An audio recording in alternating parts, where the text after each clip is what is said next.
The shearers squint along the pens, they squint along the chutes.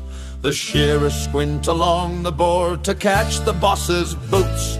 They have no time to straighten up, they have no time to stare. But when the boss is looking on, they like to be aware. The rouser has no soul to save, condemn the ruse about, and sling 'em in and rip 'em through and get the bell sheep out, and skim it by the tips at times or take it with the roots. But pink 'em nice and pretty when you see the boss's boots. The shearing super sprained his foot as bosses sometimes do, and wore until the shed cut out one side spring and one shoe. And though he changed his pants at times, some worn out and some neat, no tiger there could possibly mistake the boss's feet.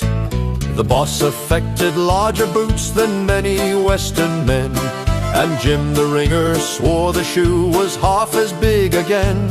And tigers might have heard the boss ere any harm was done, for when he passed it was a sort of dot and carry one. But now there comes a picker-up who sprained his ankle too, and limping round the shed he found the boss's cast-off shoe. He went to work all legs and arms as green-hand rousers will, and never dreamed of boss's boots, much less of Bougainville. Ye sons of sin that tramp and shear in hot and dusty scrubs, just keep away from heading 'em and keep away from pubs, and keep away from handicaps, for so your sugar scoots. And you may own a station yet and wear the boss's boots. And Bogan by his mate was heard to mutter through his hair, the boss has got a rat today, he's bucking everywhere. He's training for a bike, I think, the way he comes and scoots. He's like a bloomin' cat on mud, the way he shifts his boots. Now Bougainville was shearing rough and chanced to cut a teat. He stuck his leg in front at once and slewed the eye a bit. He hurried up to get her through when close beside his chute he saw a large and ancient shoe in mateship with a boot. He thought that he'd be fined all right, he couldn't turn the U. The more he wished the boss away, the more he wouldn't go.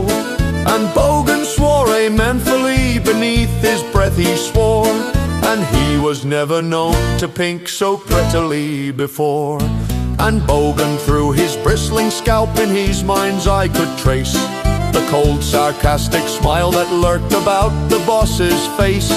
He cursed him with a silent curse in language known to few.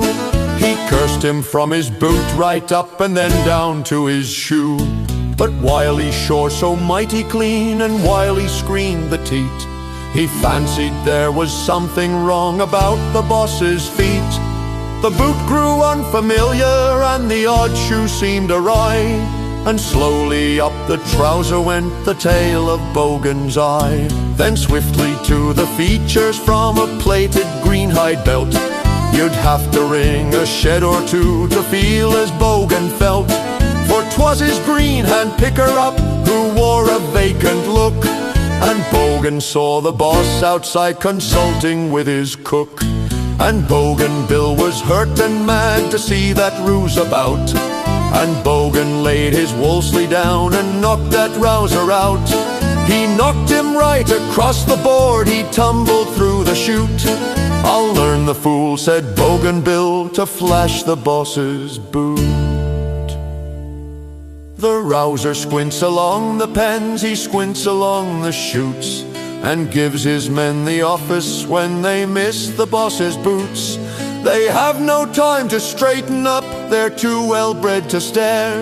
But when the boss is looking on, they like to be aware.